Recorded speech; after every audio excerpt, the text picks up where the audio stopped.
مسلمانوں، جو لوگ ظالم ہیں ان کی طرف مائل نہ ہونا، نہیں تو تمہیں بھی دوزخ کی آگ آ لپٹے گی، اور اللہ کے سوا تمہارے کوئی دوست نہیں ہوں گے، پھر تمہیں کوئی مدد بھی نہ ملے گی۔ اور دن کے دونوں سروں یعنی صبح اور شام کے اوقات میں اور رات کی چند ساعتوں میں نماز پڑھا کرو، کچھ شک نہیں کہ نیکیاں گناہوں کو دور کر دیتی ہیں۔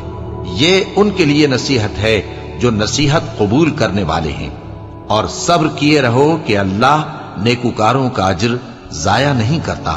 تو جو امتیں تم سے پہلے گزر چکی ہیں ان میں ایسے ہوش مند کیوں نہ ہوئے جو ملک میں خرابی کرنے سے روکتے؟